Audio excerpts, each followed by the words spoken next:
मिर्जापुर नाम के एक जंगल में टुनटुनी नाम की एक चिड़िया रहती थी। वो अपने माँ बाप के साथ रहती थी। टुनटुनी के पिता खेत में हल चलाने का काम करते थे और टुनटुनी अपने पिता की मदद करती थी। 2 दिन बाद टुनटुनी की कॉलेज फीस देने का समय आ गया था। क्या पैसों का इंतजाम किया है आपने? तुम चिंता मत करो, मैं कुछ भी करके 2 दिनों में पैसों का इंतजाम कर लूंगा। ऐसा कहकर टुनटुनी चिड़िया के पिता बड़ी बहादुरी से बात करके वहाँ से चले जाते हैं। टुनटुनी चिड़िया की माँ उनका बहुत इंतजार कर रही थी, लेकिन बहुत देर के बाद भी वो नहीं आते हैं। तब तक आप लोग कमेंट पे बताएं 94 + 70 + 7 कितने होते हैं? पता नहीं ये जंगल में घूमना कब बंद करेंगे। बेटी की फीस की कोई फिक्र नहीं है इन्हें। मैं जाकर देखती हूँ। ऐसा कहते हुए टुनटुनी की माँ खुद ही जंगल की ओर अपने पति को ढूंढने जाती है, लेकिन जंगल के आधे रास्ते पर ही एक दुष्ट-बिल्ली उस पर हमला कर देती है और टुनी चिड़िया घायल हो जाती है। शाम को टुनटुनी चिड़िया कॉलेज से लौट कर आने के बाद अपनी माँ को ऐसा लेटा हुआ देखकर परेशान हो जाती है। अरे माँ, ये क्या हुआ आपको? आप ठीक तो है ना? ये सब किसने किया? माँ, पिताजी नहीं आए अभी तक? अरे बेटा, मैं उन्हीं को ढूंढने निकली थी, लेकिन वो कहीं नहीं दिखाई दिए और मुझ पर एक दुष्ट बिल्ली ने हमला कर दिया। बड़ी मुश्किल से जान बचाकर आई हूँ। और बेटा, डॉक्टर कह रहे थे कि अब मैं फिर कभी खड़ी नहीं हो पाऊंगी।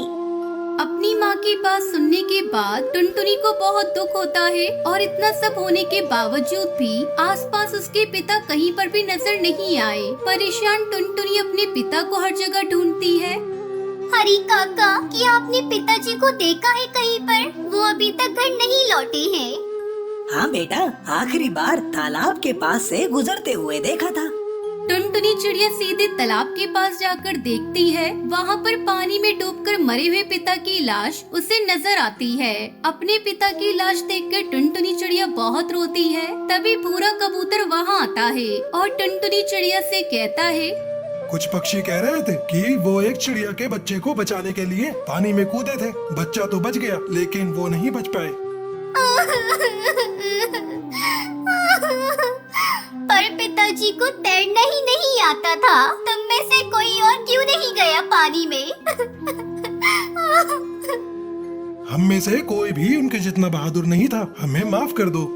ऐसा कहते हुए सारे पक्षी मिलकर टुनटुनी चिड़िया के पिता का अच्छे से अंतिम संस्कार करते हैं।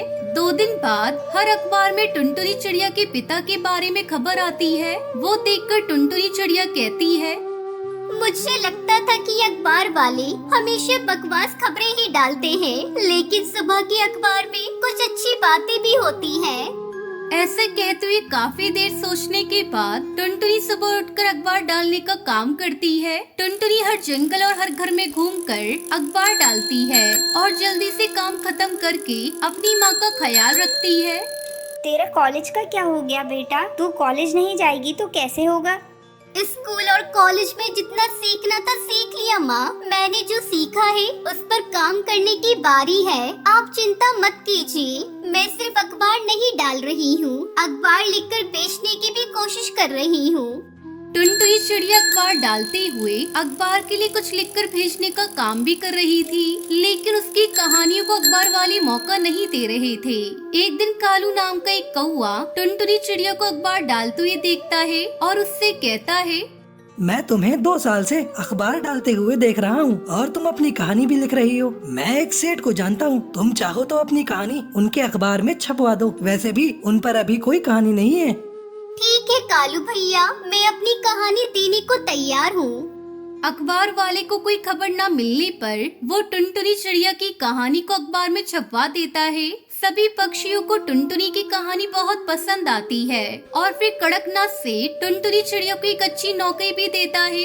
अपना अखबार नंबर 1 ना सही, ठीक ठाक चले, ऐसे कहानियाँ लिखो। आप चिंता मत कीजिए सेठ जी। मैं 2 साल से अखबार पढ़ने वालों को देख रही हूँ। मुझे पता है उन्हें क्या पढ़ना पसंद है। ऐसा कहते हुए अपनी नौकरी अच्छे से करते हुए टुनटुनी ठीक ठाक पैसे कमाकर अपनी माँ के साथ खुशी खुशी रहने लगती है।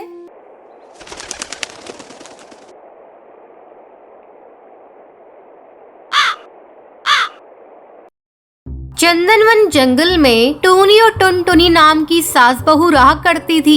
एक दिन टुनटुनी अपनी सास टूनी से कहती है, माँ जी सब्जी लेने सब्जी मंडी चलते हैं। अरे बहू सब्जियों के दाम तो आजकल आसमान छू रहे हैं। तो माँ जी इससे हम लोगों को क्या मतलब, हम लोग तो बस अपना काम करेंगे और चलते बनेंगे। आप सब्जी वालों को अपनी बातों में फंसा लीजिएगा और मैं धीरे धीरे सब्जियों को चुरा कर रख लूंगी। ठीक है बहू, तू बड़ा सा थैला ले ले और चलते हैं। दोनों सास बहू सब्जी मंडी जाते हैं। माँ जी चलिए इस कालू सब्जी वाले के पास चलते हैं। वो सब्जी वाला कुछ उल्लू टाइप का लग रहा है। हाँ हाँ बहू चल।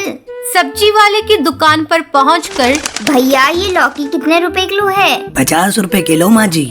नहीं नहीं ये तो बहुत महंगी है। बताओ भैया टमाटर कितने किलो दिए हैं? टमाटर तो 80 रुपए किलो हैं। ये तो और भी ज्यादा महंगे हैं। समझ में नहीं आ रहा है क्या लूं। अच्छा भैया बैगन की कीमत बता दो। बैगन 40 रुपए किलो है माँ जी। इस तरह टूनी अपनी बातों में सब्जी वाले को फंसाए हुई रहती है और वहाँ टुनटुनी धीरे धीरे सब्जियों को चुराकर अपने थैले में रख रही थी। बहन जी आपको सब्जियाँ लेनी है या नहीं? बेकार में क्यों चिक चिक कर रही हैं? भैया सब्जियों के कुछ सही रेट लगाओ तो मैं सब्जियाँ ले लूं। बहन जी सब्जियों के रेट मैंने सही लगाए हैं। आपको लेने हैं तो लीजिए, नहीं तो कहीं और जाइए। हर जगह सब्जियों के यही भाव हैं। माँ जी चलिए कहीं और चलते हैं। इन्हें तो अपनी सब्जियों को बेचने का मन ही नहीं है। टूनी टुनटुनी का इशारा समझ जाती है और वहाँ से चल देती है। रास्ते में टूनी टुनटुनी से कहती है, बहू बाजार आए हैं तो चल किसी सुनार वाली दुकान पर चलते हैं। अगर मौका मिलेगा तो 1-2 सोने के हार चुरा लेंगे। नहीं माँ जी मुझे तो सुनार वाली की दुकान पर जाने में डर लग रहा है। अरे बहू इसमें डरने वाली क्या बात है। चल इस बार दुकानदार को तू बातों में फंसाए रखना और मैं 2-4 हार उड़ा लूंगी। ठीक है माँ जी जब आप कह रही हैं तो चलते हैं। दोनों सुनार वाली की दुकान पर जाती हैं। आइए आइए बहन जी, कहिए आपको कैसी चूड़ियाँ और हार दिखाऊं? भाई साहब आपकी दुकान में जो सबसे महंगे सोने का हार है वही दिखाइए। अभी दिखाता हूँ बहन जी। थोड़ी देर बाद, ये लीजिए बहन जी, ये मेरे दुकान के सबसे महंगे हीरे का हार है। कहिए कौन सा दे दूं?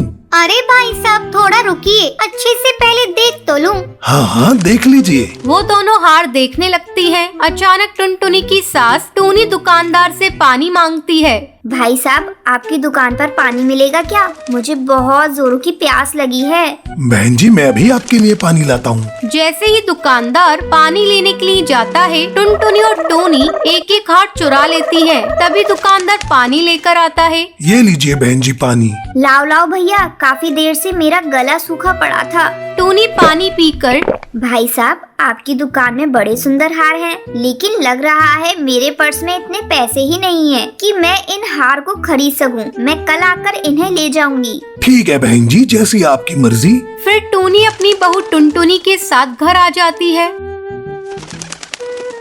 माँ जी आज हम दोनों ने बहुत लंबा हाथ मारा है। जब दुकानदार को पता चलेगा उसके हार गायब है तो वो तो अपना सर पीट लेगा। हाँ हाँ बहू तू ठीक कह रही है, लेकिन अगली बार हम लोग दूसरी दुकान पर जाएंगे। फिर दोनों सास बहू हंसने लगती हैं। वहीं दूसरी तरफ वो सुनार दुकान में चोरी की खबर पुलिस को दे देता है। पुलिस अपने काम में जुट जाती है और एक दिन आज तो मैं इन सास बहू का पर्दाफाश करके रहूंगा। और वो एक पेड़ के पीछे छुप जाता है। तभी टूनी और टुनटुनी इस बात से बेखबर चोरी के इरादे से हरी तोते की यहाँ आती है। हरी भैया कैसे दिए हैं ये आलू? माँ जी 20 रुपए किलो। हाय राम इतने महंगे? इतने महंगे तो शहर में भी नहीं है। तभी मौका देखकर टुनटुनी सब्जियों पर हाथ साफ कर ही रही होती है। तभी कौवा इंस्पेक्टर उन दोनों को रंगे हाथ पकड़ लेता है। आज हत्ते लगी हो तुम सास बहू, बहुत दिनों से तलाश थी। अब हवालात में सूखी रोटी तोड़ना।